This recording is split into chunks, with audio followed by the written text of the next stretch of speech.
Hello guys, bumili naman tayo ng pugon, yung kalan 50 o 500 yung price to 550. So na natin ng 500. Actually 500 din kuha namin nung nakaraan. Ito iwan ko ba bakit 550 yung presyo. Yung isa, yung siguro anak na may-ari yun, kasi yung may-ari yung binili namin wala. 500 to, pero actually yung isang presyo sa kabila nung binili namin 1,700. Gulat nga ako ng price, may tawad daw 1,500. Grabe naman, kung hindi ka marunong talagang bumili dito sa Pilipinas, talagang ano yung ano no, napamahal yung bili mo. Tapos ngayon dito tayo sa usog natin konti. Mayroon tayong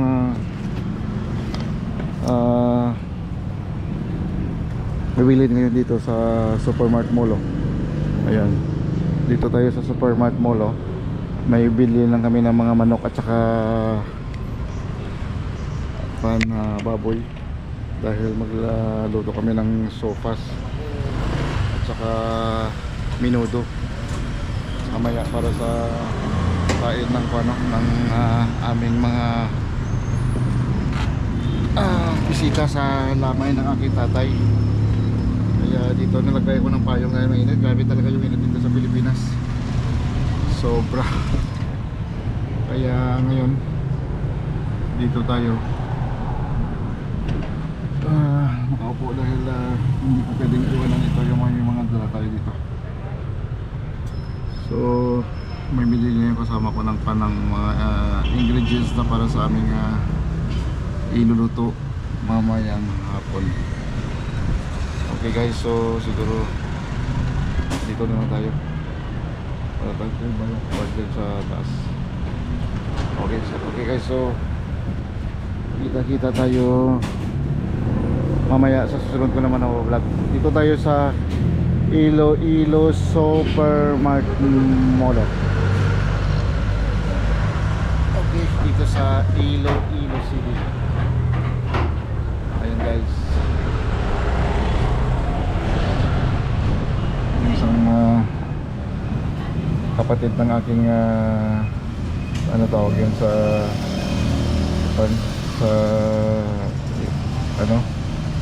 Tagalog, kapatid ng asawa ng aking kapatid din.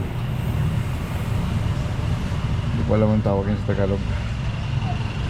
Andun sa yung nakapula. Noong nakaraang mga gabi nandun yun sa lamay ng aking tatay.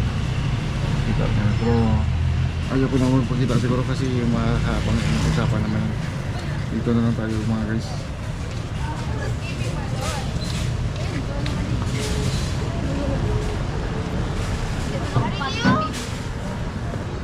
Kasi dito sa Pilipinas guys, na notice ko may mga kapatid tayo, kaya mga kababayan tayo na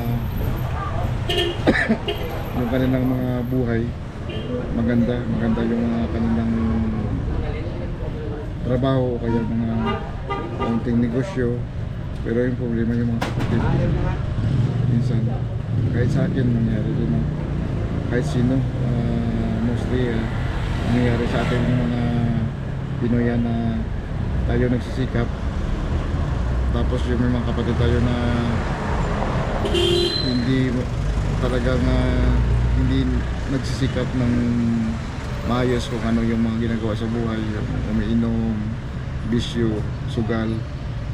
Kaya minsan naiwan sila, na imbes sana na matulungan sila ng mga kapatid nila, kaso lang minsan sagabal pa sila sa mga buhay na gusto ng isang pamilya na sana lahat umasenso, lalo na sa isang kapatid na breadwinner na kung pwede sana gusto niya rin asenso lahat ng pamilya niya, pero hindi niya kaya dahil hindi supportive yung mga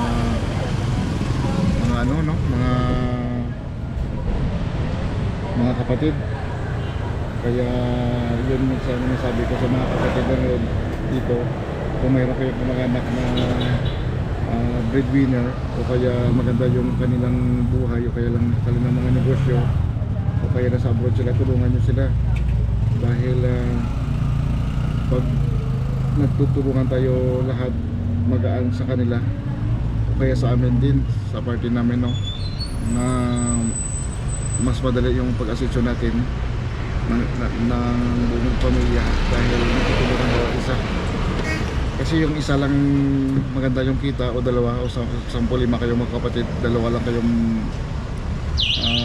maganda yung kita, masagana yung buhay. Pero may 3 kayong kapatid na black sheep, kaya mahirap talaga masenso din mga ganyan.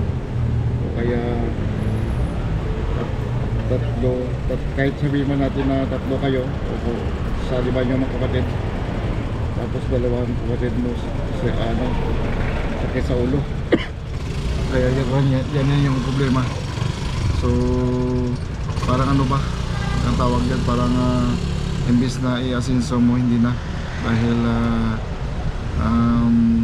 shoulder mo pa sila o kaya sagabal sila sa'yo o kaya mas lalo ka pa nila pinapabigat nila. Imbes na angat ka, sila yung pabigat. Kaya hindi nyo masisisi minsan na mahirap rin yung buong pamilya nyo dahil isa sa inyo hindi nagsisikap o hindi na gumagawa ng paraan para matulungan yung bawat isa. Alam mo po, sa totoo lang guys, kahit na minsan may mga bagay, no, na nangyari, sinasabi rin kahit sa mga kapatid ko, nagsabi rin na balang araw matulungan ko rin kayo. Minsan, no, minsan mag-emote ba, example, iinom, mag-emote, malasing, sasabihin sa iyo na huwag kang mag-alala tol, balang araw makatulong rin ako sa inyo. Parang ginaganyan ka ba na parang medyo nagpaparinig. Alam mo nang sinagot ng isang kapatid ko na seaman, sabi niya, alam mo wala ka nang gagawin sa buhay mo, tulungan mo lang sarili mo, okay na kami yan. Napakalaking tulong na yan sa buhay namin. Huwag ka lang maghangad na tumulong pa sa amin o kaya sa pamilya natin.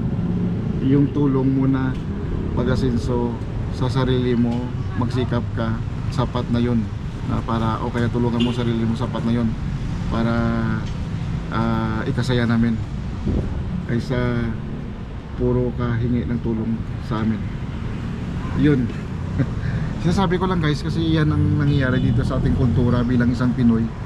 Dahil siyempre dati wala naman ako pagkaroon mga ganyan. Dahil nakapunta rin ako ng ibang bansa, naranasan ko rin yung buhay, kung ano kahirap sa ibang bansa, kung ano kabigat na tumulong sa mga kapatid na minsan na imbes na tulungan rin sarili nila o kaya gagawa sila ng bagay na para gagaan yung buhay nyo, sila pa yung number 1 na hinihila ka pababa o kaya pabigat sa'yo. Kaya talagang napakahirap sa isang pamilya. Kaya sinasabi ko lang dito sa vlog ko, kasi minsan ano to parang hindi naman ibig sabihin na puro vlog na lang tayo, puro kuha lang tayo ng picture. Minsan kailangan rin tayong magsalita dito dahil maraming OFW o kaya mga balikbayan na nanonood sa atin dito. Kasi alam ko yung buhay na isang OFW o kaya nasa abroad. So yun na lang guys, maraming salamat. Saka kita-kita tayo sa susunod ko ng mga vlog. Ayan.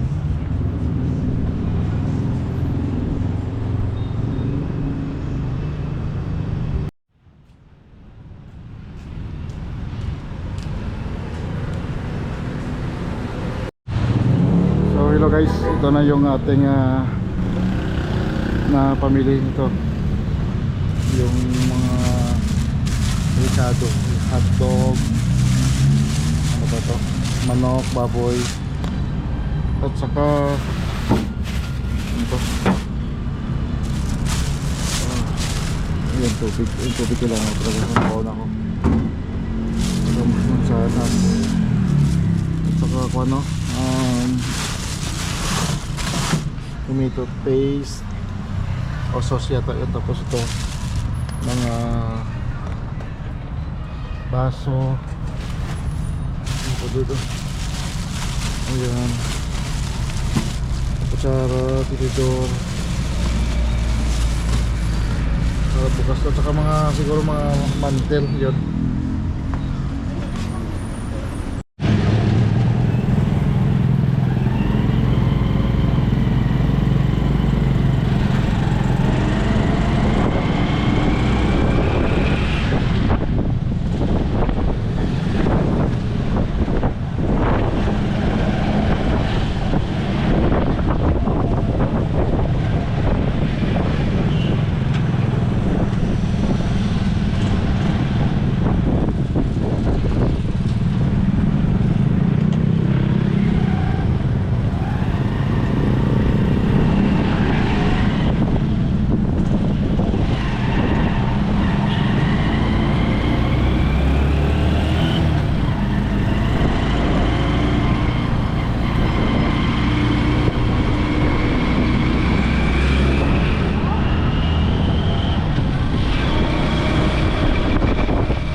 Ipalipot sa tricycle kaya kagawad sa akin.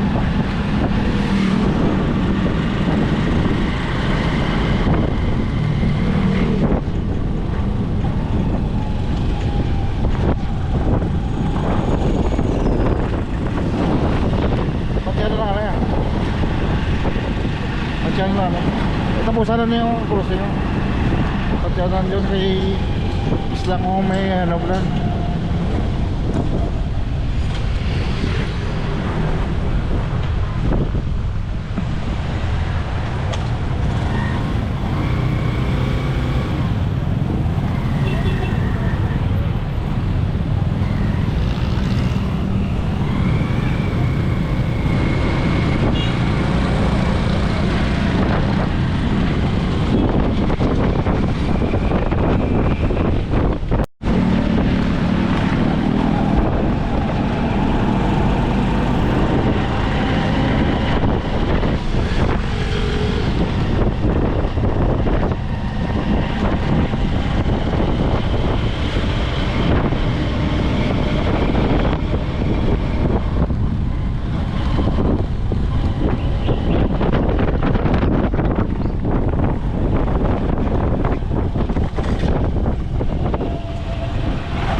guys,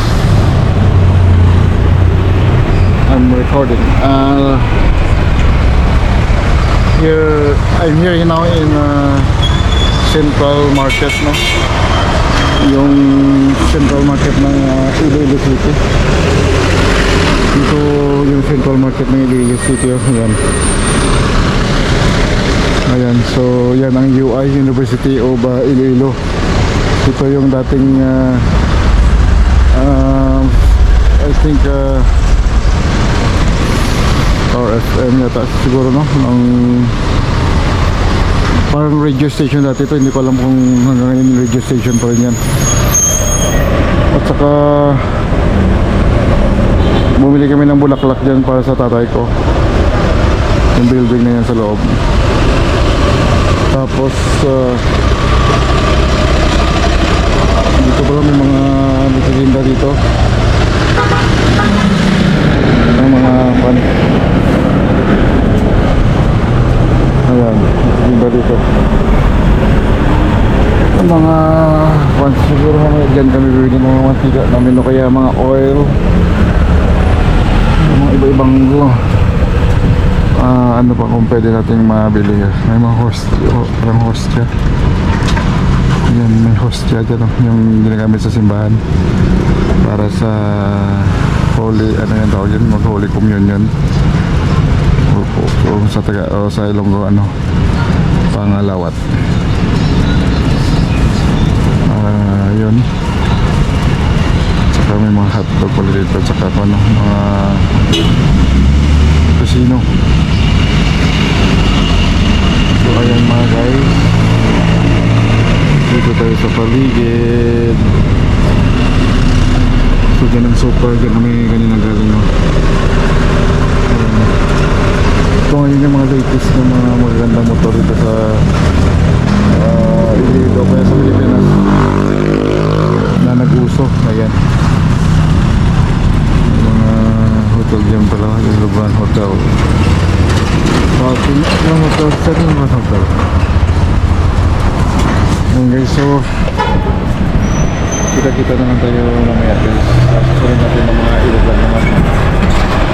Dito tayo sa UK, mayroon tayong SD card kasi kanina napansin ko yung SD card ko, iba nagka-error. Dami akong dalang SD card, pero problema parang hindi nagkakatugma sa aking ewan ko pa, parang may error. Kaya hindi ko alam kung ilang ano yung makukunan ko dito. Mayroon kayong SD card at saka ano, lugar na pwede nating makunan. So kukunan natin yan hanggang kaya nating SD card. Sana hindi na mag-error, no? Maraming error, halos lahat nagkaka-error. Parang humingi ng kailangan i-reformat daw. Sana sa mga ano natin yan, mga subscriber o kaya mga vlogger din nating mga subscriber, please comment naman para at least maturuan nyo kung anong kailangan ko gawin kung magka-reformat yung SD card mo. Lahat ng SD card ko dati okay naman, ngayon kailangan daw i-reformat, tapos i-reformat ko hindi naman nag-reformat. Ang tagal, nagbabuffer lang siya, nagbabuffer, hindi naman nag-reformat. Matagal na siya nagbabuffer, hindi pa rin siya na-set sa ano, sa parang na-reset. Ewan ko bakit ganyan. Kaya kailangan bibili pa uli ako ng SD card uli. Yung mahal ng SD card. Kaya guys, yan lang muna natin i-vlog sa ngayon. Sa susunod naman mamaya kuha na naman yung ipagkila natin sa inyo. Okay, kasi ano pa kami na, madali kami kasi magluto pa kami ng ng aming mga ulam sa gabi para pakainin namin yung aming mga bisita o kaya taga-dalaw, kaya mga dumadalaw sa burol ng aking o kaya lamay ng aking tatay. See you guys and hasta la vista mga ka-rangers. Ayan. So guys, bumili kami ng bulaklak ito na. Ganun yung bulaklak sa aking tatay na ilagay natin.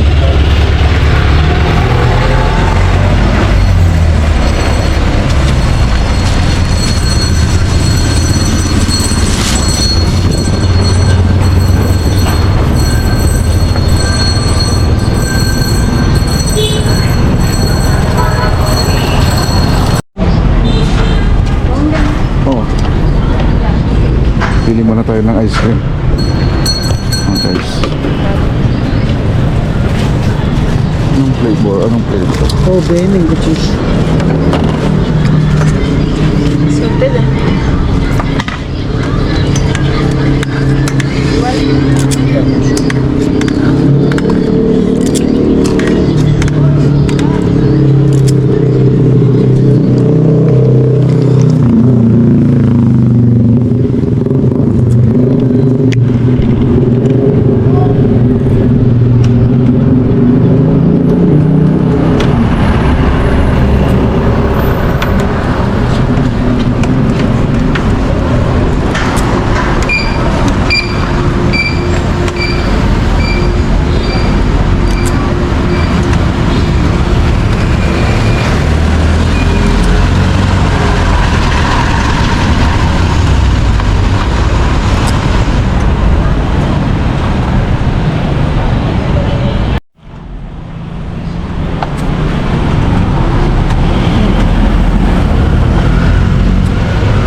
Pesos isa.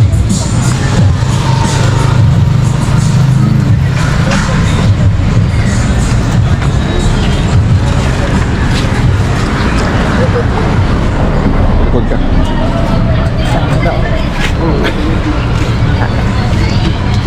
Kaya muna tayo guys ng ice cream. Sarap. Iba yung ice cream sa Pilipinas. Sobrang sarap. Grabe.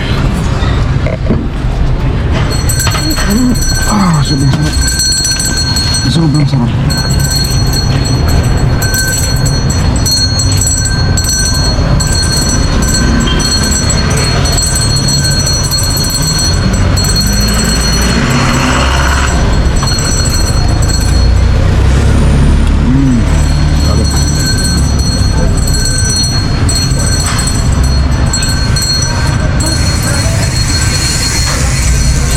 Kain tayo mga guys.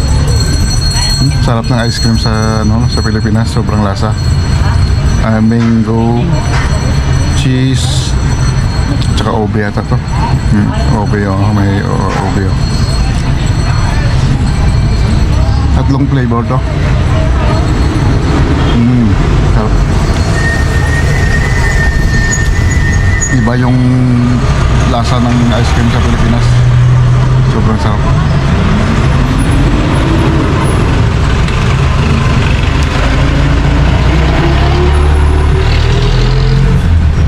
Mga ulan yung ice cream lang yan yung mga tabi-tabi. Sige, kain tayo mga guys. Ubusin muna to. Tapos ibablog naman natin mamaya kung ano yung pwede natin ibablog sa inyo.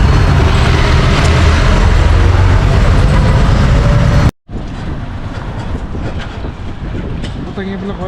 Matantablas ka ano. Ay, guba. Butang i-vlog ko. Screen mo. Diba?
dito sa ano, no, sa may Washington Supermarket dito sa Iloilo.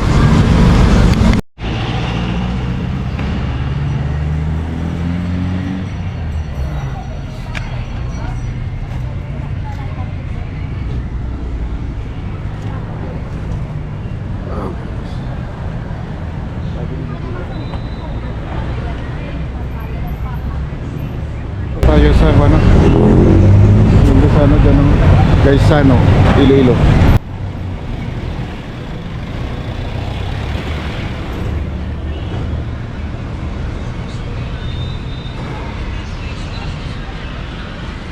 First time kong naka-maniyo dito sa Iloilo ng tricycle dito sa Pana. Dito mismo sa City Prata. Grabe. Ano to? Hindi ko ito malilimutan. So yun. Ayan yung kanila, no? Yung mayor dito si Jared Trillanes, Oswald Iloilo. Ayan.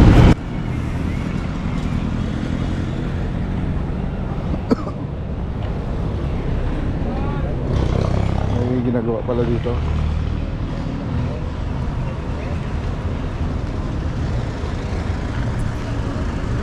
Taas na building niya, grabe. Ito na yung ilong ngayon, ah.